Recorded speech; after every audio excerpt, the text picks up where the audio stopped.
Welcome. Our club is scheduled to participate in an amateur radio day at the Gaithersburg Community Museum. Karen, the museum program manager, dropped by at one of our meetings to tell us a little more about the museum and a little more about the fascinating history of Gaithersburg. So as you can see, I'm with the Gaithersburg Community Museum, and we are part of the city of Gaithersburg. This is, we're open to the public, we're free of charge, and most of our programs are free of charge as well. My little notes are that we're open Tuesday through Saturday from 10 to 3. However, many of you noticed who came on Sunday that we now have a plaza and a fountain, and because of the fountain, our summer hours are actually expanded. So when the fountain is on, which isn't always, we're open Tuesday through Saturday from 10 to 8 and Sunday from 12 to 8. And then in September, our hours are going to include those, the weekend hours will still be expanded, Saturday 10 to 8 and Sunday 12 to 8. So when we arranged this day ever so long ago, the museum would normally have been closed on Sunday, but now we're going to be open anyway. So, just a little about what the museum is about. We have a little tagline, local history, full steam ahead. We were trying to, the museum started quite a long time ago, was a lot about trains, and we're trying to bring in more local history and make it more of a community resource. So you can see that our mission is to pique curiosity, invite reflection, foster connections to place, and build community.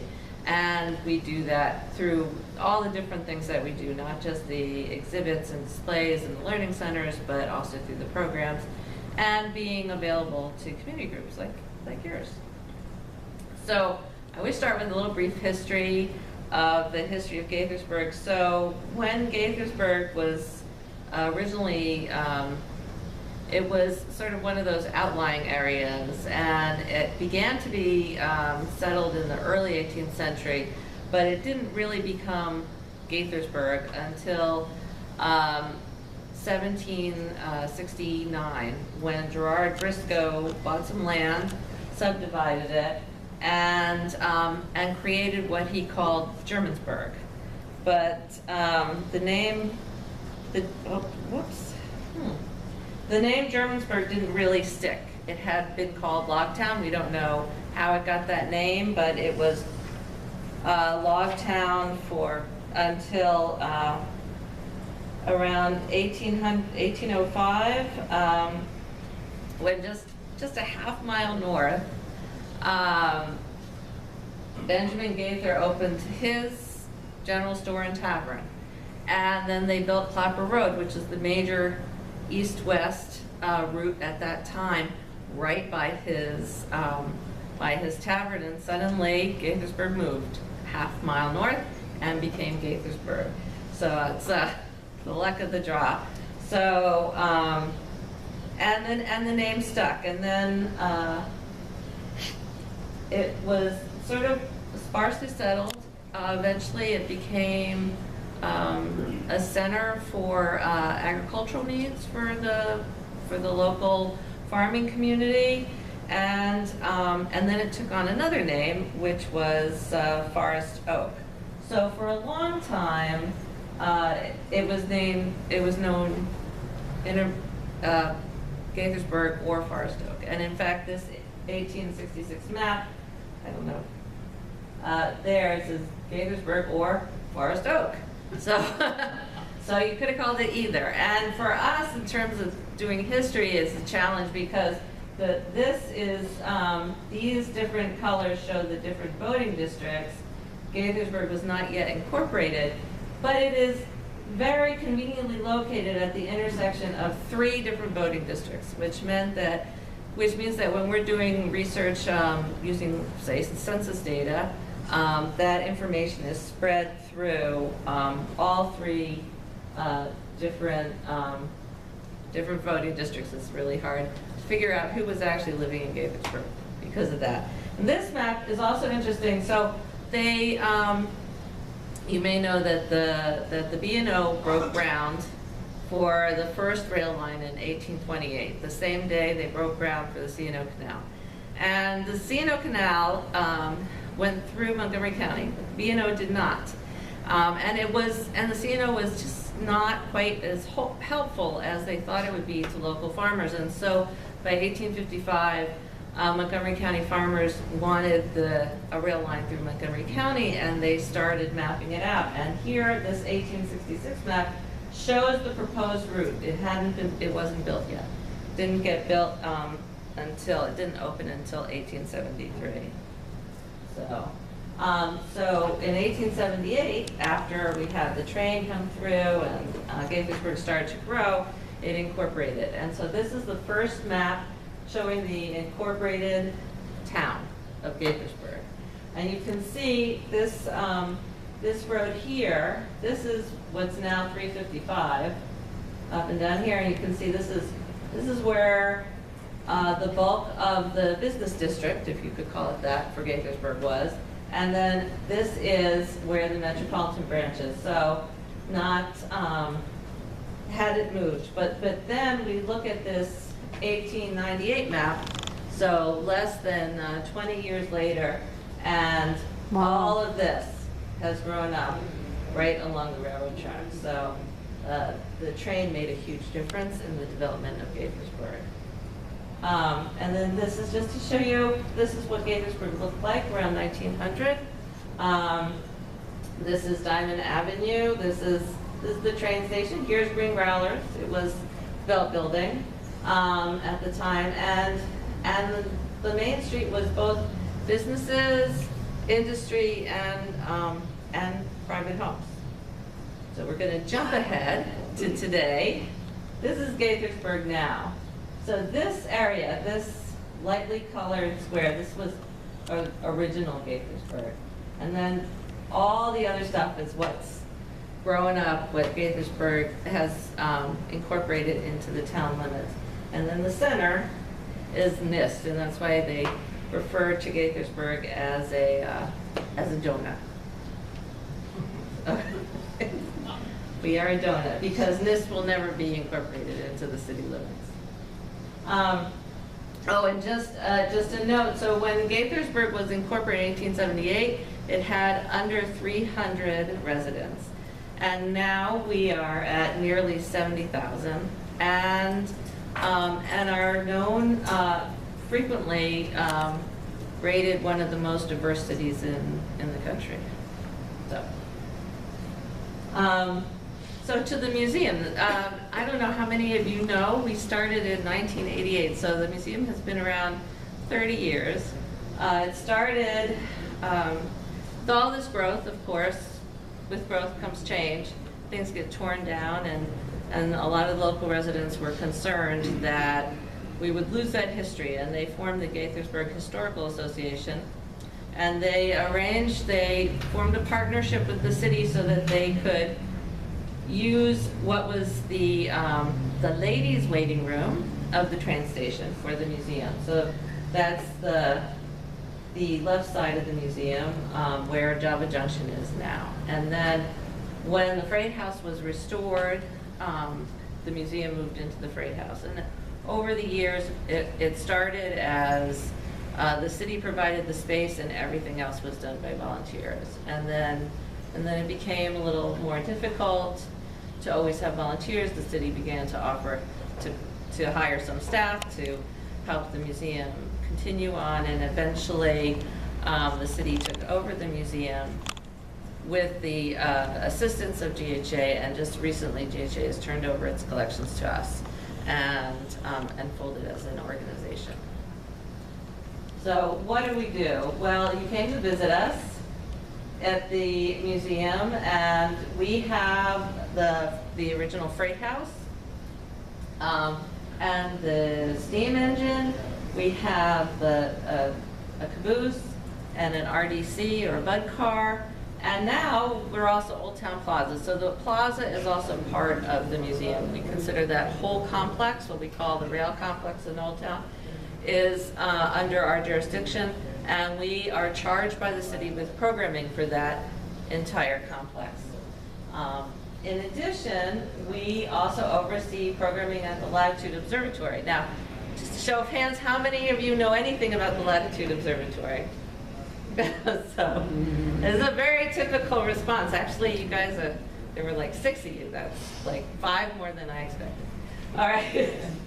So, the Gaithersburg is home to one of the 6 international latitude observatories that operated from 1899 to 1982. In the 19th century, some guy named Chandler theorized that the Earth wasn't completely round and that it wobbled.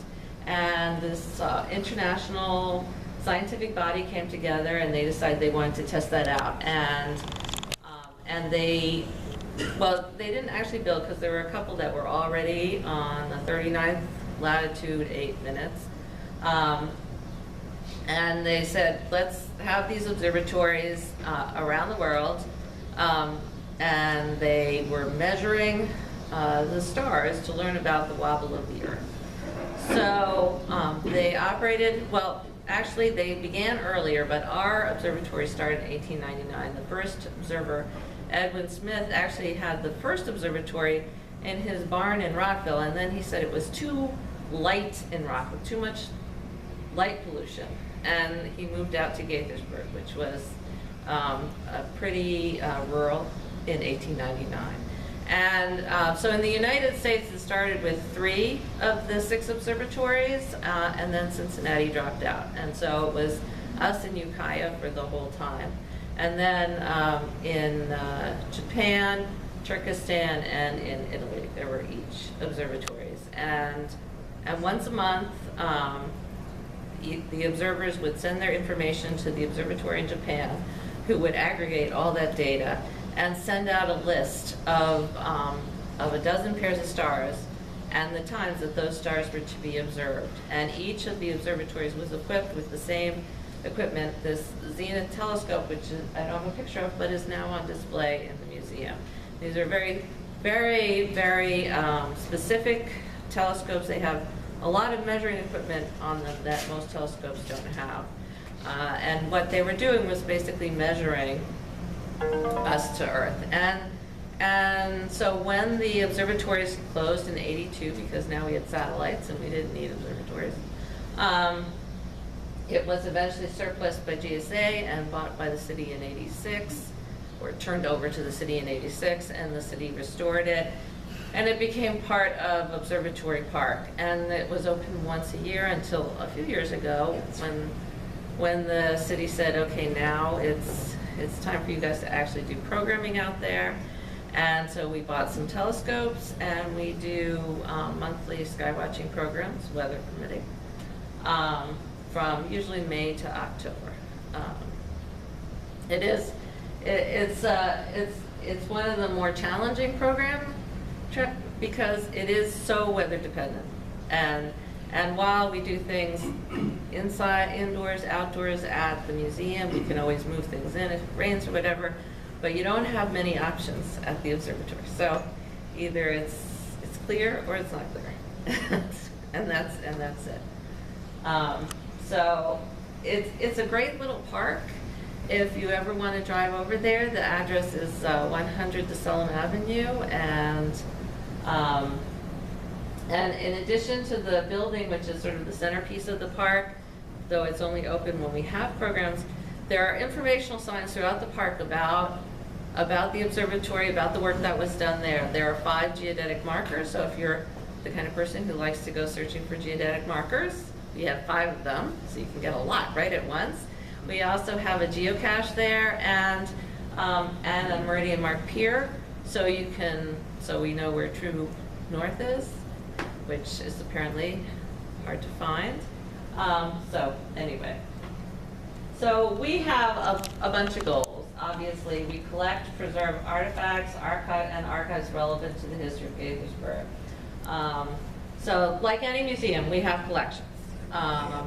And we've been trying to get them all cataloged. We have one of our like best collections, and I'm hoping at some point we're going to be able to have it online, are the funeral records from the Gardner Funeral Home that were given to us, which is pretty amazing.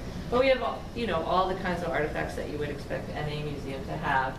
We have exhibits. We interpret and promote the history of Gaithersburg. So we have more permanent exhibits, and then we have changing exhibits, just like any museum. And then we decided a few years ago that it was really important for us to be a resource for Gaithersburg, an educational resource for Gaithersburg, and not an educational resource that only attracted the trained buffs and the little kids. We wanted to bring in more people from the community, and we created these learning centers.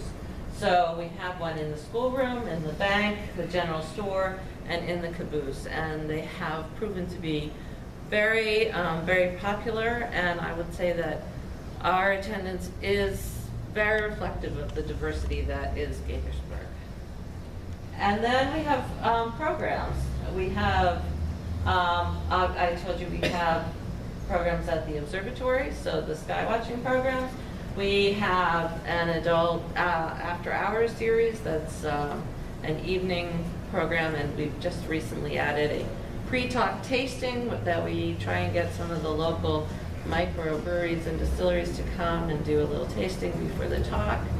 The Discoveries Days, which is why you'll be coming, and then we have a monthly story time station for younger children. Most of our programs are free. The only ones we regularly charge for, Storytime Station and the Museum After Hours. So we also do a lot with community. This is one you might be interested in. We have a community case in the RDC, and we invite people from the community who have collections or organizations who may have collections or want to do an exhibit about themselves. They can ask to have an exhibit in the bud car. And we're happy to have that. We do community talks just like I'm doing today. And we also do things with the city. The city has its own YouTube station channel, so we've done some videos with them and things like that. But we haven't gotten rid of the trains, hence full steam ahead. So we have exhibits about trains. We have the cabooses just dedicated to train play and train learning. And the exhibits in the bud car are about trains. And then we have usually 3 to 4 train days per year. So to the Discovery Days, which is why you guys are here. This has been one of our most successful programs that we instituted, and it started. We already had train days, and we decided that we wanted to do more days, like train days, which is take a day and take a topic, a theme, a hobby, some unifying thing, and then just explore that thing as fully as we can. And so actually the first couple of years we just planned them, and then a couple of years ago we came up with so many ideas. We're like, how do you choose? So so I put up a board in the museum and I listed all the ideas that we had, and when you add up all the other programs and all the train days that we already did, we could only do 4 to 5 additional Discovery Days, and we had like 10 ideas. And so we put them up, and then we had, the usual other, suggest something if you have an idea of your own. And I asked visitors to vote for 3. They're the 3 top ones. And so people put check marks next to the ones that they wanted. And I also posted it on Facebook, and I don't remember who, I guess I should have looked, suggested in the Facebook post, what about amateur radio? So I hadn't thought about it. I just added it to the bottom of the list, as another option, and it got a lot of votes. And that's how I came to ask you guys if you were interested in doing it. So we get asked in the FY18, so that's July to June, July 2017 to June 2018, our Discovery Days included train days, of course, but also Talk Like a Pirate Day, GIS, music, puppetry, archaeology, optical illusions. I feel I'm forgetting one, but you can see it's really a mix. It's looking at hobbies, it's looking at themes, and clouds, exploring clouds.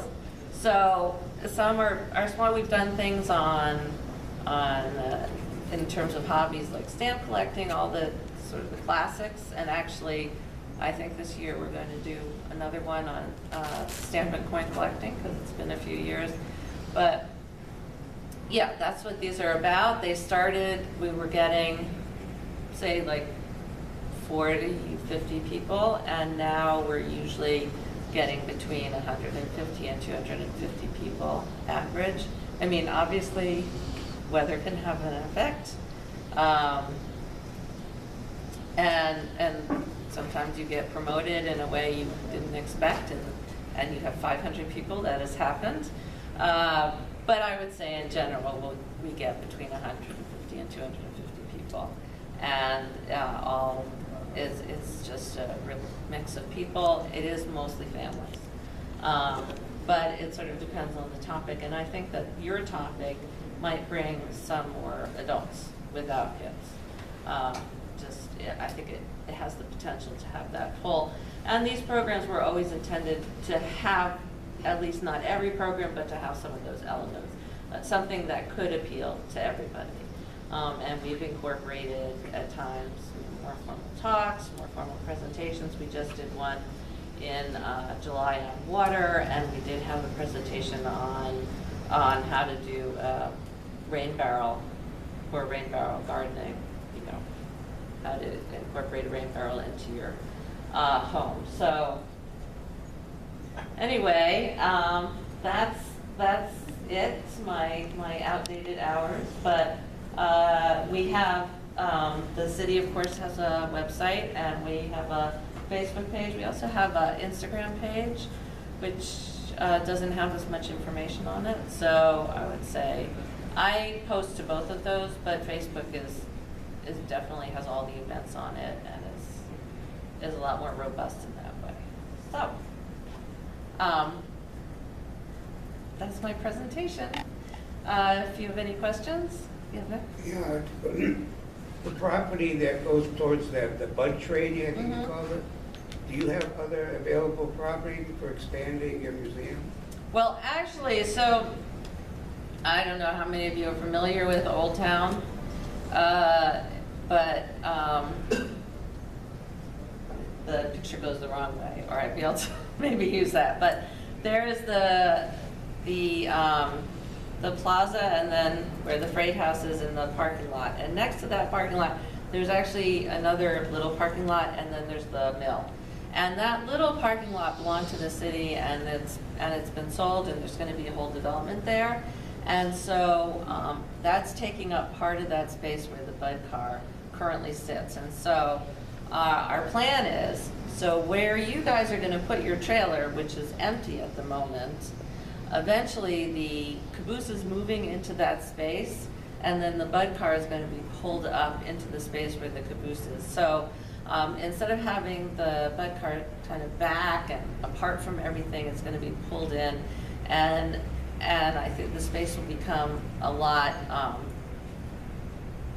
a lot more accessible in a way, in the sense that everything is going to be right there, and we won't have this car sort of separated. And the Bud car is the car. It has a screen in it. We use it for programming. It has seats in it, so we use it for talks.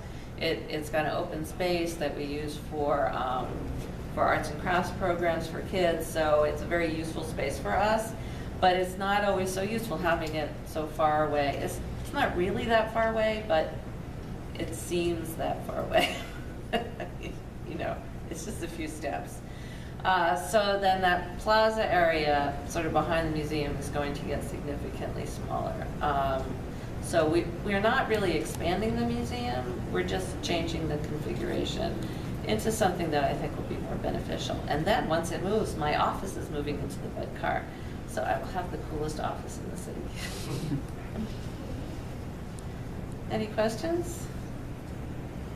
Do you know if there used to be a track in that blank space across the front of the freight building?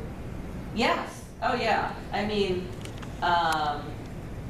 there was track on both sides of the freight building. There was siding, and then so before my time. But bud car wasn't always there. There used to be, I think it was a postal car, and then they traded it off. The postal car actually needed a lot of restoration. It wasn't very useful, and now we have a car we use all the time. So, but I think when they traded it off, they ended up taking out the extra siding. So, I'm not sure the reasoning behind it, but it's not there now. So, yeah. I was curious because a number of years ago I was interested in not geocaching, but whatever The it's called. geodetic markers? The geodetic markers. And at the time that I went looking for them, that entire area was all fenced off with a chain link fence. You couldn't even get anywhere onto the onto the property. Oh, so wow. was that before it got turned over to the city of Gaithersburg? Was it Probably. still- So was this before 1990? That could have been. I've been here since Yeah, the 80s. so, I mean, it was, it was a private facility. It belonged to Coast and Geodetic. They maintained it. And, Okay. and there used to be a house, I mean, the observer that had his own house there, and there was an office. And actually, for a very short time, there were actually 2 observatories there. So they built the one observatory, and then around 1910, they built a second observatory for a photographing Zenith Telescope. So it was like the Zenith Telescope, only it could take photographs. They had like some special grant money to do it, and they built this special building for it, and it lasted 2 years, and then the Naval Observatory took it, and it closed. And I think it's still there, actually, at the Naval Observatory. You should come and see the Zenith Telescope. It is quite, for those of you who may have noticed it on Sunday, it is a very interesting telescope and far different from the telescopes that you usually see. Because they were measuring, they wanted to learn about the Earth by looking at the stars. So they were measuring like the distance between the Earth and the stars. And so to measure that kind of a distance, they needed all kinds of equipment that were attached to this telescope. It was used in a really different way than a normal telescope. Any other questions? Well, thank you, and thanks again for participating in this thing on next month. I think it's going to be really exciting. It is a little different than the ones that we've done, but I think it could be really, really interesting and draw a lot of different people who may not have come before. Plus, I will say that with the plaza open and the splash fountain, we're getting a lot of new people. We had our last Inquiring Minds this morning, and Inquiring Minds is a program we do in the summer. We don't do a summer camp at the museum, but we have this little thing we do Wednesdays in July and into August, just an hour and a half. They're almost like mini discovery days. And so today's was just a kind of a general stab. We were testing scientific constants like gravity and pi, things like that. Kids were just, and perception, just like odd little sciencey things. And I would say we had over 100 people, and probably 75% of them had never been to the museum before. And it's all really, it's partially better advertising and partially because of this new fountain that we have. So. Okay. Okay. Thank you. Thank you. Thank you.